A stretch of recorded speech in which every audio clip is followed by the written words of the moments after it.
Welcome to the course. This is Readings in Early African Christianity, Part 2.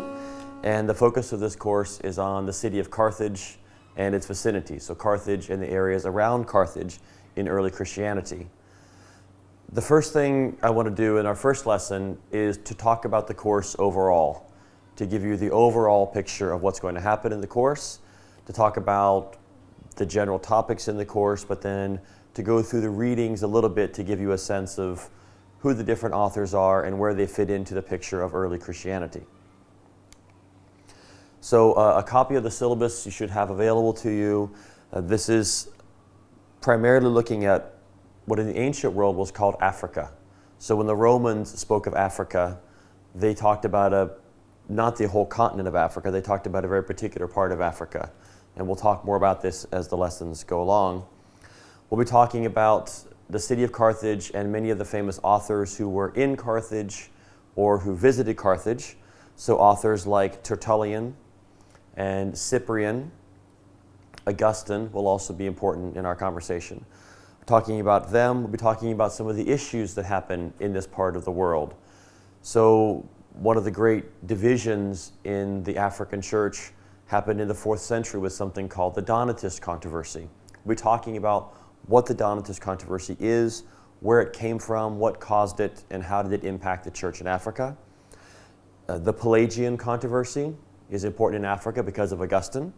So we'll be talking about Pelagius and what is Pelagianism and how did that fit within the overall development of Christian theology. We'll also be talking about what we call the end of African Christianity, or is there an end to African Christianity? What happens in the later periods with the arrival of the Vandals sweeping down from Europe? What happens with the arrival of Islam? At the end of the course, we'll be touching on these things. So it's a broad historic sweep. And what we're going to be doing in these courses together while I'm here is walking through some of the primary issues. And then later in the course, you'll be going back through and reading a lot of these primary texts and looking at them and asking questions about them more in depth. So on the syllabus, you have a list of recommended books, and my expectation is not that you're going to buy all of these, but these are possible resources that you might find helpful. And this includes Peter Brown's book on Augustine, which is considered by many people the single best book on Augustine that's ever been written. It's now available in the revised edition, and this is probably, if you have one book on Augustine, this is probably the book you would want to have. A book on Cyprian the Bishop by Patu Burns, another very good resource. And actually, Patu Burns and his wife Robin Jensen wrote a book on Christianity in Roman Africa, a very thick volume that goes into the extensive history, archaeology, that's also on the list. My book on the veneration of Paul is also on the list as a possible reference.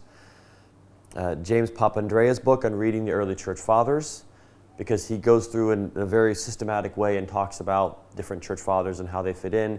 He's very interested in the West, so there's a lot of coverage of Africa. Brent Shaw's book on sacred violence. This is a very thick book in terms of it's physically thick, but it's also very dense in terms of its content. It's not the kind of book you pick up and just read through. It's more a book that you might look at a little bit at a time. But he really takes up the question of violence and the role of violence. And as we've learned by studying church history, unfortunately, violence is part of church history. Christians against Christians, as well as other varieties of violence. Maureen Tilley's book, The Donatist Martyr Stories, we will be using that book in this course. It provides short introductions and translations of these different martyrdom accounts, which are very important, and she helps give us some very good historical context for these texts. And then David Wilhite's book, Tertullian the African. So looking at Tertullian, particularly as a theologian from Africa, how does his African identity and his African sense of practice and of theology influence what he writes? So these are some of the recommended books that you might want to choose from some of these. The other course requirements are covered on the syllabus, the research paper that you'll be writing in consultation with the instructor, the journaling and the response papers that you'll be doing throughout the course of the semester. That's all talked about in the syllabus, and more questions about that can be answered as we move along. So this week, as I mentioned earlier, I want to hit on some highlights. So tonight we're going to talk about Rome and North Africa. What is the connection of Rome with North Africa? It's a very important connection to understand a lot of the history. We can't talk about what happened in North Africa without knowing something about Rome. And I would say in early Christianity, you can't talk about what happens in Rome without knowing something about North Africa. So that'll be part of the first unit that we do. Then we'll talk more about African identity, about martyrdom and persecution, which is a very important part of the story of early Christianity in Africa. We have several lectures on Tertullian, several lectures on Cyprian, the bishop, several lectures on the Donatist controversy, some lectures on Augustine, and then a series of lectures about the end of Christian antiquity in Africa. And those are the things that we're going to cover in the lectures. And then as you go through the readings, you'll be covering some of these things again. Some of the topics will be directly related to our lectures, and some of them will be other kinds of questions that you'll be asking. So the syllabus moves basically chronologically. So we start with the earliest of the writers, who was a Christian apologist named Minucius Felix. And you'll be reading part of his work called the Octavius. And we'll talk about him more during the course to give you some background for who he is. He's one of the early important writers. He's from Africa, and he's trying to explain Christianity to the outside world. Tertullian is the next major author you'll be doing in the readings, and you'll be reading a selection of his writings, both Tertullian as an apologist for Christianity, but also Tertullian as a theologian. And in our time together, we're going to talk about both of these parts of his identity. Tertullian writing as an apologist, as someone who's explaining Christianity, and Tertullian writing as a theologian, someone who's constructing Christian theology.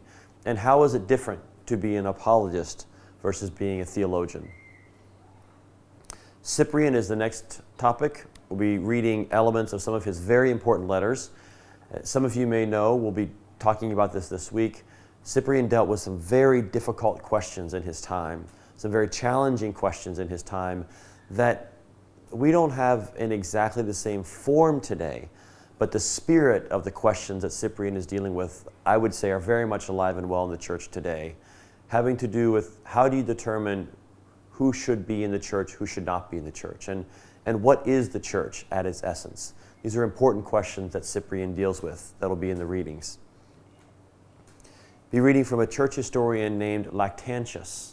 Lactantius is writing in the period after Constantine, and he's looking back and he's telling the story of Christianity and the story of how, in his mind, what happened throughout history was God's judgment on those who had been persecuting Christians. And so he has a very particular view of history. He's not trying to tell an objective history. He's trying to tell a story of the triumph of Christianity and the defeat of those who would hurt Christians. So you'll be reading Lactantius. Then come some readings on the Donatists and Donatist martyr stories and how the martyr stories are used to try to settle an ecclesiastical debate, a debate between two different authority structures, between two different bishops. The next two authors are closely related. One is named Optatus, and Optatus is someone that not many people know about, but in his time he was very important. He wrote against the Donatists. So he represents a very particular perspective on the Donatist controversy. Be reading him, and then Augustine. Augustine was also very strongly against the Donatists. He was aware of this in his own time. So you have Augustine writing against the Donatists. You have Augustine writing as a pastor and a bishop. Augustine writing as a theologian. Augustine writing as a person with his confessions. And we'll be engaging with Augustine in these different forms of his life and his existence. Following Augustine, we have this Quod Vult Deus, What God Wills, an author from Carthage, who writes a series of homilies on the Creed, trying to explain the Creed of Nicaea, and what does it mean? He's giving commentary on the Creed to try to explain to his readers what it means. And the last 2 weeks of the course are readings focused on the latter centuries of antiquity in Africa. Victor of Vita, who writes a history of the persecution once the Vandals arrive. So the Vandals, many of them are Christians, but they are Arian Christians. and they arrive to Africa as military invaders, but the Christians in Africa are not Aryans. And so there's a conflict there between Aryan Christians and non-Aryan Christians. And Victor's account tells a story about these Aryan Christians not being very kind to the Africans. And then the final week looks at the end of early Christian Africa with a question mark. Is there an end to early Christian Africa? What happens in the 6th century, the attempt by the Romans to recapture Africa and make it their own again, and then with the arrival of Islam, what does that mean for Africa as we think about this? So those are the readings that you'll be going through during the course of the semester. And so I hope that this week gives us an overview, some general context, so that going back through the readings in more detail, we have a better idea of who these authors are and where they fit into the overall story, and maybe a little bit more context to help us understand why they might say some of the things they say, why might they have certain perspectives, and what are their motivations for writing. So are there any questions about the general overview of the course or the syllabus, what we'll be doing in the course?